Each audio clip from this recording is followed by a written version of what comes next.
Ano nga ba ang mga himala at mga milagro ng ating Panginoong Hesus sa mabuting balita ng bagong tipan? Ang kanyang mga kababalaghan na ginawa nang siya ay namumuhay pa dito sa daigdig. Halina at usisain nating isa-isa ang mga himala at milagro ng ating Panginoong Hesus sa mabuting balita ng bagong tipan. Maligayang pagdating at pagparito sa ating YouTube channel. Open your Bible and let us begin. Ang ating YouTube channel tungkol sa kasaysayan at mga paksang nalalakipan na kapupulutan ng mga aral na hindi lubos na natatalakay na nakasaad naman sa Biblia. Buksan na natin at ating buklatin ang ating mga Biblia at sama-sama natin lakbayin ang mga kabanata at mga talata ng aklat at ating basahin, pag-aralan at usisain isa-isa ang mga himala at mga milagro ng ating Panginoong Hesus sa mabuting balita ng bagong tipan. Ang unang himala. Ang tubig ay naging alak. Noong panahong iyon, may kasalan sa Kana sa Galilea at naroon ang ina ni Jesus. Si Jesus at ang kanyang mga alagad ay inanyayahan din sa kasalan. Naubos ang alak, kaya't sinabi ng ina ni Jesus sa kanya, "Anak, wala na silang alak." Sinabi ni Jesus, "Ipaubaya na lang po ninyo ito sa aking ginang. Hindi pa ito ang aking tamang oras." Sinabi ng kanyang ina sa mga naglilingkod, "Gawin ninyo ang anumang sabihin niya sa inyo." May 6 na banga doon. Ang bawat isa ay naglalaman ng 20 hanggang 30 galon. Ang mga ito ay nakalaan para sa paghuhugas ayon sa ritual ng mga Hudiyo. Sinabi ni Jesus sa mga tumutulong doon, "Punuin ninyo ng tubig ang mga banga." At pinunungan nila ang mga banga na halos mag-umapaw. Pagkatapos, sinabi niya, "Kumuha kayo ng kaunti at dalhin ninyo sa namamahala ng handaan." Dinalhan nga nila ang namamahala at tinikman nito ang tubig na naging alak. Hindi niya alam kung saan nanggaling iyon, subalit alam ng mga sumalok ng tubig. Kaya't tinawag niya ang lalaking ikinasal at sinabi, "Ang masarap na alak ay unang inihahain. Kapag marami nang nainom ang mga tao, saka inihahain ang mababang uri. Ngunit sa huli ninyo inilabas ang masarap na alak." Ang nangyaring ito sa Kana sa Galilea, ang unang himalang ginawa ni Jesus. Sa pamamagitan nito'y inihayag niya ang kanyang kaluwalhatian at naniwala sa kanya ang mga alagad niya. Ang ikalawang himala. Pinagaling ang anak ng isang pinuno ng pamahalaan. Noong panahong iyon, bumalik si Jesus sa Galilea. Si Jesus na rin ang nagpatotoo na ang isang propeta ay hindi iginagalang sa sarili nitong bayan. Pagdating niya sa Galilea, ay mabuti ang pagtanggap sa kanya ng mga taga roon, sapagkat nasa Jerusalem din sila noong pista ng Paskwa at nakita nila ang lahat ng kanyang ginawa roon. Nagpunta muli si Jesus sa Kana sa Galilea, kung saan ginawa niyang alak ang tubig. Sa bayan naman ng Capernaum ay may isang pinuno ng pamahalaan. Ang anak niyang lalaki ay may sakit at naghihingalo na. Nang mabalitaan niyang bumalik si Jesus sa Galilea mula sa Judea, pinuntahan niya ito at pinakausapang pumunta sa Capernaum upang pagalingin ang kanyang anak. Sinabi sa kanya ni Jesus, "Hanggat hindi kayo nakakakita ng mga himala at mga kababalaghan, kailanman ay hindi kayo sasampalataya." Ngunit sinabi ng pinuno, "Tayo na po, Panginoon, bago mamatay ang aking anak." Sumagot si Jesus, "Umuwi ka na, hindi mamamatay ang iyong anak." Naniwala ang lalaki sa sinabi ni Jesus at umuwi na nga siya. Sa daan pa lamang ay sinalubong na siya ng kanyang mga alipin at sinabing gumaling na ang kanyang anak. Tinanong niya ang mga iyon, anong oras nang bumuti ang kalagayan niya? "Alauna po kahapon nang siya'y mawala ng lagnat," tugon nila. Naalaala ng ama na noong oras na iyon, sinabi sa kanya ni Jesus, hindi mamamatay ang iyong anak. Kaya't siya at ang kanyang buong sambahayan ay sumampalataya kay Jesus. Ito ang pangalawang himalang ginawa ni Jesus sa Galilea pagkagaling muli mula sa Judea. Ang ikatlong himala, pinagaling ang lalaking sinasaniban ng masamang espiritu sa Capernaum. Noong panahong iyon, si Jesus ay nagpunta sa Capernaum sa Galilea at nagturo sa mga tao ng araw ng pamamahinga. Namangha sila sa kanyang pagtuturo sapagkat may kapangyarihan ang kanyang pananalita. May isang lalaki noon sa sinagoga na sinasapian ng masamang espiritu. Sumigaw ito ng malakas, "Ano ang pakialam mo sa amin, Jesus na taga Nazaret? Naparito ka ba upang puksain kami? Kilala kita, ikaw ang banal na mula sa Diyos." Subalit sinaway siya ni Jesus, "Tumahimik ka, lumabas ka sa taong iyan." At nang mailugmok ang lalaki sa kanilang kaligitnaan, lumabas ang demonyo sa kanya nang hindi siya sinasaktan. Namangha ang lahat ng nakasaksi, kaya't nasabi nila sa isa't isa, "Ano ito? Makapangyarihan at mabisa ang kanyang salita. Nauutusan niyang lumayas ang masasamang espiritu at lumalayas naman sila." At kumalat ang balita tungkol kay Jesus sa buong lupaing iyon. Ika-4 na himala, mula sa sinagoga ay nagtungo agad si Jesus at ang kanyang mga alagad kasama sina Santiago at Juan sa bahay ni Simon at Andres. Noon ay nakahiga dahil nilalagnat ang biyaya ni Simon, at ito'y agad nilang sinabi kay Jesus. Kaya't nilapitan ni Jesus ang babae, hinawakan ito sa kamay at ibinangon. Noon di gumaling ito at naghanda ng pagkain para sa kanila. Ika-5 himala, pinagaling ni Jesus ang maraming tao. Pagsapit ng gabi, pagkalubog ng araw, dinala kay Jesus ang lahat ng may sakit at ang mga sinasapian ng demonyo. Halos lahat ng mga taga roon ay nagkatipon sa harap ng bahay. Pinagaling ni Jesus ang maraming may sakit, anuman ang kanilang karamdaman. Pinalayas din niya ang mga demonyo at hindi niya hinayaang magsalita ang mga ito sapagkat alam nila kung sino siya. Ika-6 na himala, ang unang mahimalang paghuli ng maraming isda sa lawa ng Genesaret. Noong panahong iyon, habang nakatayo si Jesus sa tabi ng lawa ng Genesaret, nagsiksikan ang napakaraming tao sa paglapit sa kanya upang makinig ng salita ng Diyos. May nakita siyang 2 bangka sa baybayin. Nililinisan ng mga mangingisda ang kanilang mga lambat at wala sila sa kanilang mga bangka. Sumakay siya sa isa sa mga ito na pag-aari ni Simon. Hiniling niya rito na ilayo ng kaunti ang bangka mula sa baybayin. Naupo siya sa bangka at nangaral sa mga tao. Pagkatapos niyang mangaral, sinabi niya kay Simon, "Pumalaot kayo at ihulog ang mga lambat upang manghuli." Sumagot si Simon, "Guro, magdamag po kaming nagpagod, ngunit wala kaming nahuli. Ngunit dahil sa sinabi ninyo, ihuhulog ko ang mga lambat." Ganoon nga ang ginawa nila, at nakahuli sila ng maraming isda, kaya't halos mapunit ang kanilang mga lambat. Kinawayan nila ang kanilang mga kasamahang nasa kabilang bangka upang magpatulong. Lumapit naman ang mga ito at napuno nila ang 2 bangka.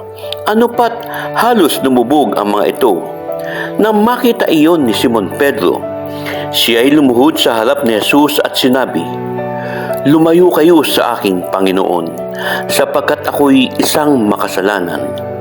Nang gilala siya at ang kanyang mga kasama dahil sa dami na kanilang huli, gayon din sina Santiago at Juan na mga anak ni Zebedeo at mga kasosyo ni Simon. Sinabi ni Jesus kay Simon, "Huwag kang matakot. Mula ngayon, mga tao na sa halip na mga isda ang iyong huhulihin. Nang maitabi na nila ang mga bangka sa pampang, iniwan nila ang lahat at sumunod kay Jesus. Ikapitong himala, pinagaling ni Jesus ang isang kitongin.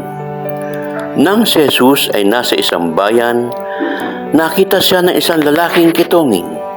Nagpatira pa ito at nakiusap, "Panginoon, kung nais po ninyo, ako'y inyong mapapagaling at magagawang malinis." Hinawakan siya ni Jesus at sinabi, "Nais ko, gumaling ka at luminis." At noon din nawala ang kanyang ketong. Pinagbilinan siya ni Jesus, "Huwag mong sasabihin ito kanino man. Sa halip ay pumunta ka sa pari at magpasuri sa kanya. Pagkatapos mag-alay ka ng handog ayon sa iniuutos ni Moises bilang patotoo sa mga tao na ikaw nga'y magaling na." Ikawalong himala, pinagaling ni Jesus ang alipin ng kapitang Romano. Noong panahong iyon, pumunta si Jesus sa bayan ng Capernaum. Doon ay may isang kapitang Romano na may aliping mahal sa kanya. May sakit ang aliping ito at nasa bingit ng kamatayan. Nang mabalitaan ng kapitan ang tungkol kay Jesus, nagsugo siya ng ilang mga pinuno ng mga Hudiyo upang pakiusapan si Jesus na dalawin at pagalingin ang alipin. Paglapit ng mga sugo kay Jesus, taimtim silang nakiusap sa kanya at sinabi, "Siya po'y karapat-dapat na pagbigyan ninyo sapagkat mahal niya ang ating bansa. Sa katunayan nga po, ipinagpatayo niya tayo ng isang sinagoga." Sumama sa kanila si Jesus, ngunit nang malapit na siya sa bahay, ay nasa lubong niya ang mga kaibigan ng kapitan.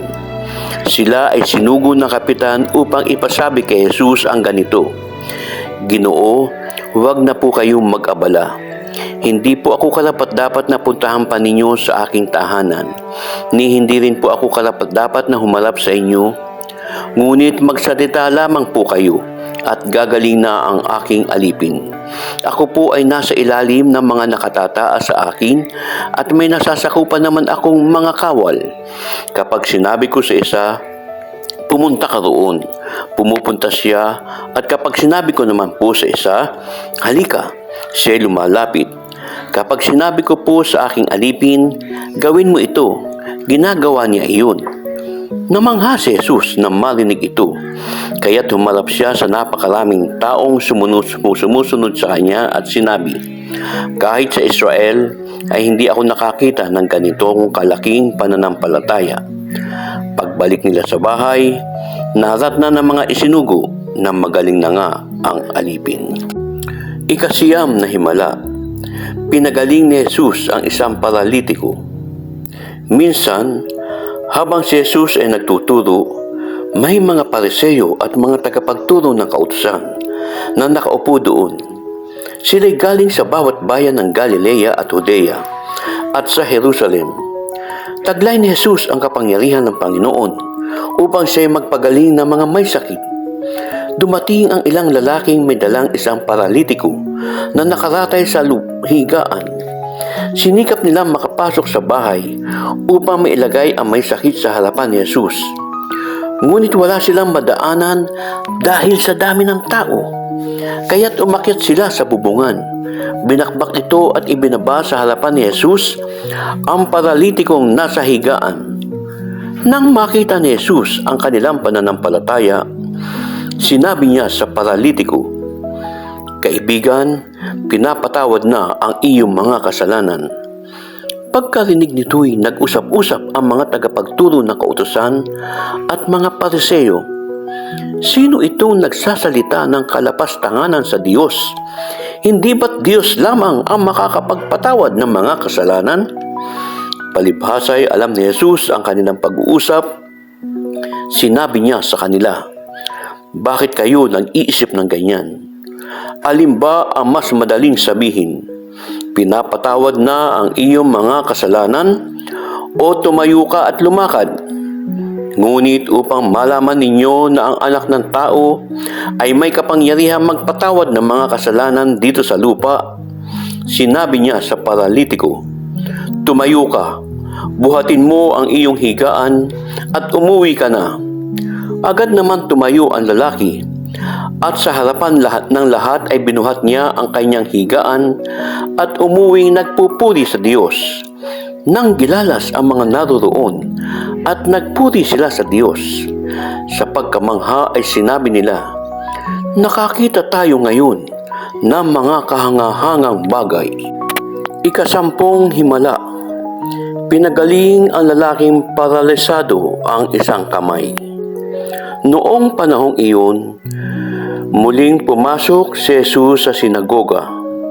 Naratnan niya roon ng isang lalaking paralisado ang isang kamay. Pinagmasdan ng ilang taong naroroon kung pagagalingin ni Jesus ang lalaking iyon sa araw ng pamamahinga upang may maiparatang sila laban sa kanya. Tinawag ni Jesus ang lalaking paralisado ang kamay. "Halika rito." Pagkatapos, tinanong naman niya ang mga tao, "Alin ba ang naaayon sa kautusan? Ang gumawa ng mabuti o ang gumawa ng masama sa araw ng pamamahinga? Ang magligtas ng buhay o ang pumatay?" Ngunit hindi sila sumagot. Tiningnan ni Jesus ang mga taong nakapaligid sa kanya. Nagalit siya at nalungkot dahil sa katigasan ng kanilang mga puso. Pagkatapos, sinabi niya sa may sakit, "Iunat mo ang iyong kamay." Iniunat naman ng lalaki ang kanyang kamay at ito'y gumaling. Umalis ang mga Pariseyo at agad nakipagsabwatan sa mga tagasunod ni Herodes upang maipapatay si Jesus. Ika-11 himala. Binuhay ang anak ng isang byuda.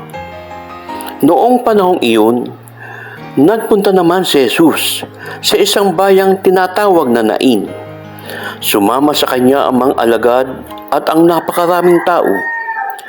Nang malapit na siya sa pintuan ng bayan, may isang lalaking namatay na dala ng mga tao patungo sa libingan. Ito ay kaisa-isang anak na lalaki ng isang byuda. Napakaraming tao mula sa bayan ang sumama upang makipaglibing.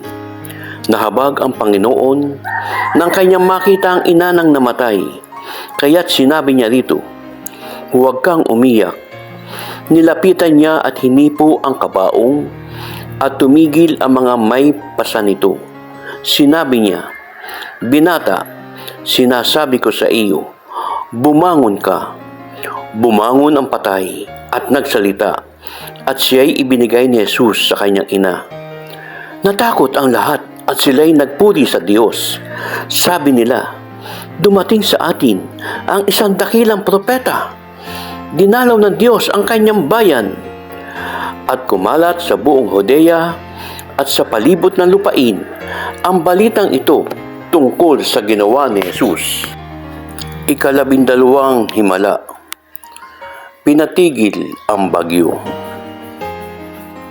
Noong panahong iyon, sinabi ni Jesus sa mga alagad, "Tumawid tayo sa ibayo." Kaya't iniwan nila ang mga tao at sumakay sila sa bangkang sinasakyan ni Jesus upang tumawid ng lawa. May iba pang mga bangkang nakisabay sa kanila. Habang naglalayag, inabot sila ng malakas na bagyo. Kaya't ang bangkang sinasakyan nila'y hinampas ng malaking alon at ito'y halos mapuno na ng tubig. Si Jesus ay natutulog noon sa may hulihan ng bangka, nakahilig sa isang unan.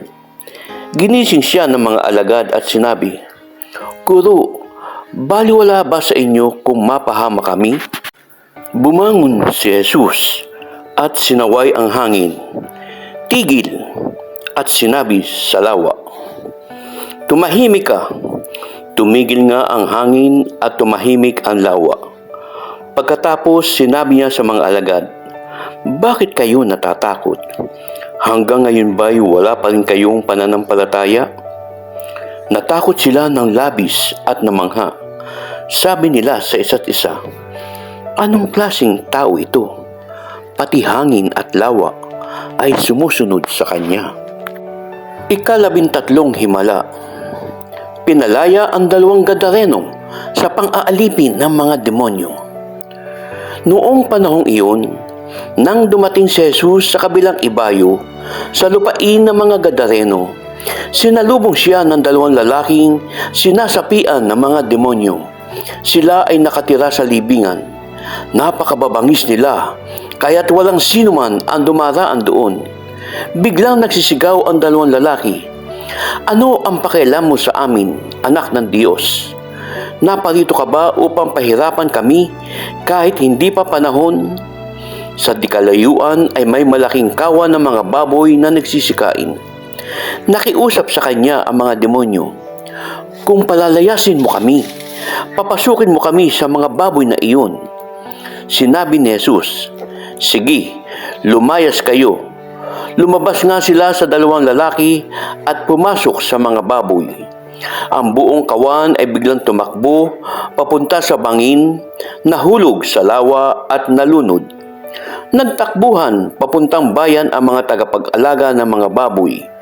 Pagdating doon, ipinamalita nila ang buong pangyayari, pati ang naganap sa mga lalaking sinapian ng mga demonyo. Nawa po ay may natutunan tayo at nagustuhan po ninyo ang una sa 3 bahagi ng mga himala at mga milagro ng Panginoong Jesus sa mabuting balita ng Bagong Tipan. Please subscribe, hit the notification bell, like, comment, and share. Salamat po muli sa inyong pagtangkilik sa ating YouTube channel. Open your Bible and let us begin. Kita-kits po ulit tayo sa mga susunod pang videos. Bye-bye and God bless.